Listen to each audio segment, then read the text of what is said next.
എൻ്റെ അഭിപ്രായത്തിൽ CBI തന്നെ വരേണ്ടതുണ്ട്. കാരണം ആ കുടുംബം ഇതുവരെ ആ പാർട്ടിയോടും സർക്കാരിനോടും കാണിച്ച മര്യാദയും അവർ കാണിച്ച ക്ഷമയും ഒന്ന് നോക്കിക്കഴിയുമ്പോൾ നോക്കൂ, ഈ തിരഞ്ഞെടുപ്പ് സമയത്ത് പോലും ഈ വിഷയത്തിലൊന്നും ആ തരത്തിലുള്ള പ്രതികരണം, തിരഞ്ഞെടുപ്പ് കഴിയും വരെ അവർ പ്രതികരണത്തിലേക്കോ ഈ ഹർജി നൽകാനോ തയ്യാറായിട്ടില്ല എന്നുള്ളതാണ്. ഈ ഘട്ടം വരെ ഈ പോലീസിൻ്റെ വീഴ്ചകൾ ഓരോന്നും വന്ന ഘട്ടങ്ങളിൽ പോലും പോലീസ് ഇനി അന്വേഷിക്കേണ്ട എന്ന രൂപത്തിലേക്ക് അവർ വന്നിട്ടില്ല. അന്വേഷണം സത്യാവസ്ഥ കണ്ടെത്തണം, സത്യം കണ്ടെത്തണം എന്നുള്ള പ്രതികരണം നടത്തുമ്പോഴും പോലീസ് അന്വേഷണം വേണ്ട എന്നൊരു പ്രതികരണം ഭാര്യ മഞ്ജുഷ അതുവരെയും നടത്തിയിരുന്നില്ല എന്നുള്ളതാണ്. ഇന്നിപ്പോൾ നൽകിയിരിക്കുന്ന ഹർജിയിൽ പറയുന്ന പ്രധാനപ്പെട്ട കാര്യം എന്നുള്ളത് പോലീസ് PP ദിവ്യയ്ക്ക് വേണ്ടി പ്രവർത്തിക്കുന്നു എന്നുള്ളവരുടെ മനസ്സിലാക്കലാണ്. PP ദിവ്യയ്ക്ക് വേണ്ടി പ്രവർത്തിക്കുന്നു എന്നുള്ളതാണ് അവരുടെ സംശയം. ആ ഹർജിയിൽ അത് കൃത്യമായി പറയുന്നു എന്നുള്ളതാണ്.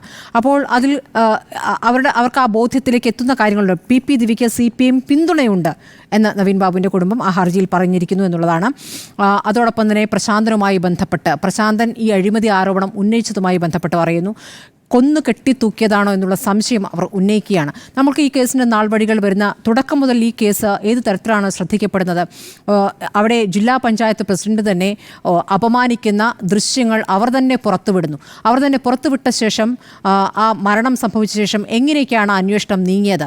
എത്ര ദിവസം കഴിഞ്ഞാണ് ജില്ലാ പഞ്ചായത്ത് പ്രസിഡന്റ് സ്ഥാനത്തു നിന്നും അവരെ മാറ്റിയത്? ഈ ജില്ലാ കമ്മിറ്റിയിൽ നിന്ന് മാറ്റിയത് എപ്പോഴാണ്? ഈ തെരഞ്ഞെടുപ്പ് അടുത്ത ഘട്ടത്തിൽ മാത്രമാണ്. അതുവരെ ആ രൂപത്തിൽ ഒരു തീരുമാനത്തിലേക്ക് അവർ പോയിരുന്നില്ല. പാർട്ടി സംസ്ഥാന സെക്രട്ടറി PP ദിവ്യയ്ക്കൊപ്പമാണോ അതോ നവീൻ ബാബുവിൻ്റെ കുടുംബത്തിനൊപ്പമാണോ എന്ന് സംശയിക്കുന്ന രീതിയിൽ കാര്യങ്ങൾ വരുന്നു. ഒന്ന്, നവീൻ ബാബുവിൻ്റെ കുടുംബത്തിലേക്ക് പോകുന്നു, അവർക്ക് പൂർണ്ണ പിന്തുണ പ്രഖ്യാപിക്കുന്നു. PP ദിവ്യ ജയിലിൽ നിന്ന് പുറത്തു വരുമ്പോൾ MV ഗോവിന്ദൻ്റെ ഭാര്യ സ്വീകരിക്കാൻ നിൽക്കുന്നു. അത് രണ്ട് തരത്തിൽ പ്രവർത്തിക്കുകയാണ്. ഇനി പോലീസ് അന്വേഷണം ഒരു തരത്തിലും PP ദിവ്യയെ പിടികൂടാതെ ഒളിവിൽ പോലീസ് സംരക്ഷിക്കുന്ന രീതിയിൽ, അങ്ങനെ തോന്നിക്കുന്ന രീതിയിലായിരുന്നു കുറേ ദിവസങ്ങളോളം. പിന്നീട് പോലീസ് വാഹനത്തിലേക്ക് PP ദിവ്യ വന്ന് കയറുന്നതാണ് നമ്മൾ കണ്ടത്.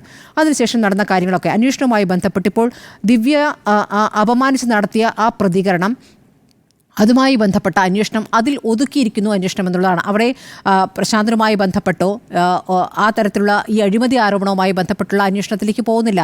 വന്നിരിക്കുന്ന വ്യാജ ഒപ്പിലേക്ക്, മുഖ്യമന്ത്രിയുടെ ഓഫീസിൽ നൽകിയെന്ന് പറയുന്ന വ്യാജ പരാതിയിലേക്ക് അന്വേഷണം പോയിട്ടില്ല.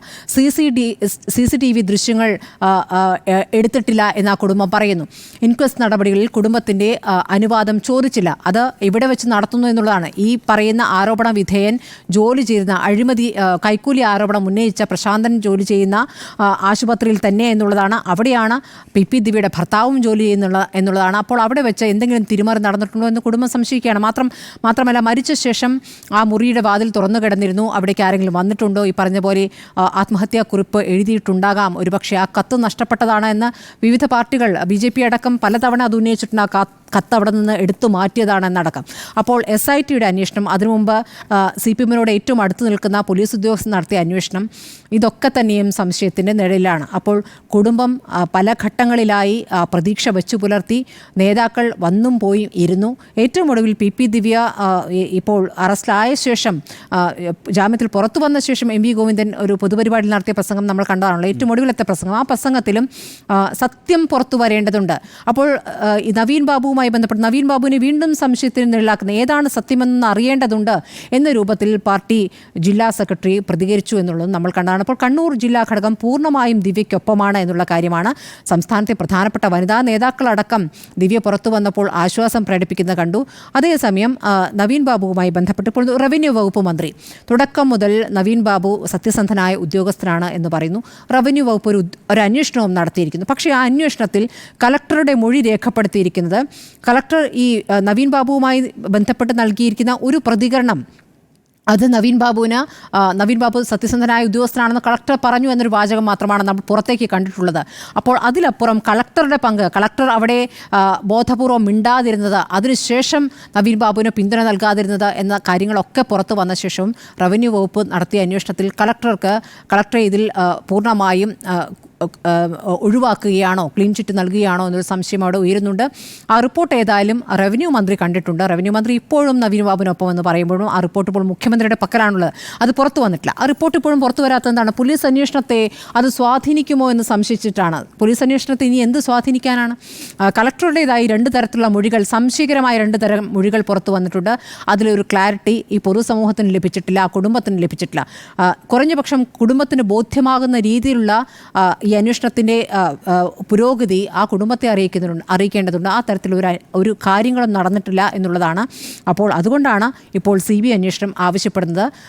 അവിടുത്തെ പാർട്ടി പത്തനംതിട്ട ജില്ലാ ഘടകം ആ കുടുംബത്തിനൊപ്പമാണ് എന്ന് നമ്മൾ കണ്ടതാണ്. CPI നേതാക്കളും കുടുംബത്തിനൊപ്പമാണെന്ന് കണ്ടു. പക്ഷേ റവന്യൂ വകുപ്പ് മന്ത്രി ഒപ്പമാണ് എന്ന പ്രതികരണം നടത്തുന്നതിനപ്പുറം ആ കളക്ടറുമായി ബന്ധപ്പെട്ട് ഈ ആരോപണ വിധേയരായ മുഴുവരിലേക്കും അന്വേഷണം പോകുന്നില്ല എന്നതിൽ പുതിയ പ്രതികരണങ്ങളൊന്നും കണ്ടിട്ടില്ല എന്നുള്ളതാണ്. കളക്ടർ ഇപ്പോഴും അവിടെ തുടരുന്നുണ്ട്. ദിവ്യ മാത്രം ഇപ്പോൾ പാർട്ടി അംഗം മാത്രമായി അവിടെ തുടരുന്നു. പക്ഷേ അത് കുറഞ്ഞ കാലത്തേക്കുള്ളതാണ് എന്നുള്ളതാണ് നമ്മുടെ ബോധ്യം. അത് മുമ്പും പലതവണ പല നേതാക്കളുടെ കാര്യത്തിലും കണ്ടിട്ടുള്ളതാണ്. അപ്പോൾ നഷ്ടമായിരിക്കുന്ന മഞ്ജുഷയ്ക്കും മക്കൾക്കുമാണ്. നവീൻ ബാബുവിൻ്റെ മരണവുമായി ബന്ധപ്പെട്ട് സത്യസന്ധമായ അന്വേഷണം ഇവിടെ പോലീസ് നടത്തുമെന്ന് ഇനി വിശ്വസിക്കാൻ കഴിയില്ല. ഇത്രയും ദിവസങ്ങൾ കഴിഞ്ഞിരിക്കുന്നു എന്നുള്ളതാണ്. അപ്പോൾ CBI വരണമെന്നുള്ളത് അവിടെ ആത്മാർത്ഥമായ ആവശ്യമാണ്. CBI അന്വേഷണം എന്ന ആവശ്യം സംസ്ഥാന സർക്കാരിന് മുന്നിൽ ആ കുടുംബം വച്ചിട്ടില്ല എന്ന് കൂടി ഓർക്കണം. സംസ്ഥാന സർക്കാരിന് ഒരു നിവേദനം അവർ നൽകിയിട്ടില്ല. അപ്പോൾ അതിനർത്ഥം കുടുംബത്തിന്, നവീൻ ബാബുവിൻ്റെ കുടുംബത്തിന് സർക്കാരിലുള്ള വിശ്വാസം പൂർണ്ണമായും നഷ്ടപ്പെട്ടിരിക്കുന്നു എന്നുള്ളതാണ്. ആ ആവശ്യം നേരെ കോടതിയിലേക്കാണ് ആ കുടുംബം വച്ചിരിക്കുന്നത്. അതിൽ ഇനി CBI അന്വേഷണം വേണ്ടതില്ല എന്നൊരു നിലപാടിലേക്ക് സർക്കാരിന് വരാൻ പറ്റുമോ? അങ്ങനെ വരാൻ പറ്റില്ല. അന്വേഷണം നടത്തട്ടെ എന്ന് മാത്രമേ പറയാൻ പറ്റുകയുള്ളൂ. അതാണ് ഇനി വരും ദിവസങ്ങളിൽ കാണാനിരിക്കുന്നത് എന്നുള്ളതാണ്. സർക്കാരിലുള്ള വിശ്വാസം ആ കുടുംബത്തിന് പൂർണ്ണമായും പോയിരിക്കുന്നു. പൊതുസമൂഹത്തിനും നമ്മൾ മാധ്യമപ്രവർത്തകർ എന്ന ഇടയ്ക്ക് ഈ കേസിൻ്റെ എല്ലാ ഘട്ടങ്ങളിലൂടെയും കടന്നു പോയവർ എന്ന നിലയ്ക്ക് നമുക്ക് മനസ്സിലാക്കാനാകുന്നത് പോലീസിൻ്റെ സത്യസന്ധമായ അന്വേഷണമല്ല, പൂർണ്ണമായും ദിവ്യയ്ക്കൊപ്പം നിന്നുകൊണ്ട് പ്രശാന്തനിലേക്ക് അന്വേഷണം പോകാതെ നടത്തിയിരിക്കുന്ന ഒരു കണ്ണിൽ പൊടിയിടലാണ് എന്നുള്ളതാണ്. അതുകൊണ്ട് CBI വരണം. CBI വരുമ്പോൾ ആ കേസിൻ്റെ വേഗം കൂടുമോ, അതിലെ സത്യാവസ്ഥയിലേക്ക്, സത്യസന്ധമായ അന്വേഷണത്തേക്ക് വരുമോ എന്നൊന്നും അറിയില്ല. ഏതായാലും ഒരു രാജ്യത്തെ അന്വേഷണ ഏജൻസികളെ തന്നെ ആശ്രയിക്കേണ്ടി വരിക എന്നുള്ളത് നമ്മുടെ മുന്നിൽ ഒരു കാര്യമാണ്. അപ്പോൾ പോലീസ് അല്ലെങ്കിൽ പിന്നീട് കേന്ദ്ര ഏജൻസി വരിക എന്നൊരു ആവശ്യത്തിലേക്ക് വരുമ്പോൾ CBI അന്വേഷണം എന്നുള്ളതാണ് ഇപ്പോൾ മഞ്ജുഷയുടെ അഭിഭാഷകൻ കോടതിയിൽ ഉന്നയിച്ചിരിക്കുന്ന വാദം. അതിൽ സർക്കാരിനൊരു നിലപാട് അധികം വൈകാതെ തന്നെ പറയേണ്ടി വരും എന്നുള്ളതാണ്.